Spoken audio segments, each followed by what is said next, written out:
Salut tout le monde. J'espère que vous êtes en train de passer une bonne journée. Juste une petite observation que je suis en train de faire. Bon, vous-même, vous le savez déjà. C'est quoi? C'est la saison des taxes. Mon frère, ma soeur, c'est les taxes, n'est-ce pas? Donc, ce que je vais vous dire, voici ce que je vais vous dire. Surtout pour les gens qui ont des dettes impayées, les dettes médicales, les dettes de crédit card, les dettes scolaires. Voilà quoi. Donc, par exemple, si vous êtes en train de planifier à utiliser vos taxes pour payer ces dettes-là, faut pas l'utiliser pour payer ces taxes-là. Pourquoi? Parce que, voici comment ça se passe.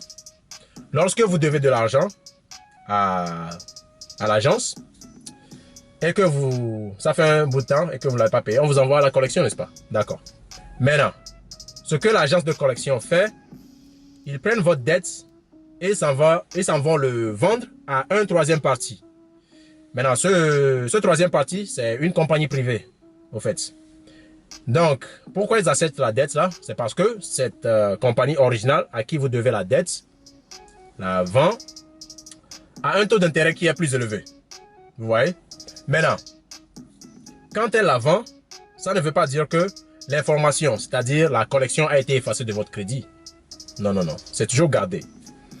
Maintenant, vous venez avec votre taxe et vous payez cette dette-là. D'accord. La dette est payée, d'accord. Mais les taux d'intérêt auxquels cette dette-là a été vendue à la troisième compagnie, qui va les payer? Cette compagnie est en train de vous regarder. C'est vous qui devez le payer. Et maintenant, comme ça faisait, en première partie, ça faisait un bout de temps que vous n'avez pas payé, le taux d'intérêt a augmenté sur la dette. Donc, ça fait deux taux d'intérêt que vous devez payer. Vous voyez? Donc, ce que je vous conseille de faire, c'est d'investir vos taxes de revenus là dans un programme de littératie financière. C'est-à-dire ce que je suis en train de faire, ce que je fais. Ce que je fais, c'est que je fais partie d'une organisation qui aide les gens à disputer ou bien à contester ces informations dérogatoires qui sont en train de nuire votre crédit. Donc, investissez plutôt de l'argent à soigner votre crédit avant de commencer à payer les dettes.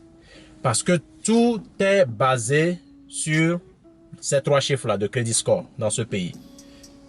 Surtout bon, dans le domaine de la finance. Tout est basé sur ça. Même il y a des travaux qui sont dans lesquels on doit vérifier votre score avant de vous embaucher.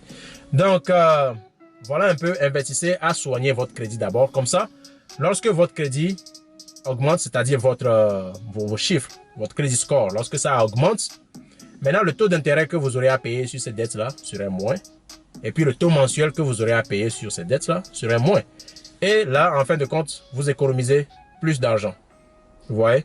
Donc, il faut penser à long terme. Si vous payez cette dette immédiatement avec vos taxes de revenus, vos revenus d'impôt, ça ne vous avantage pas. Donc, voilà un peu ce que je voulais vous dire. J'espère que vous passez une bonne journée.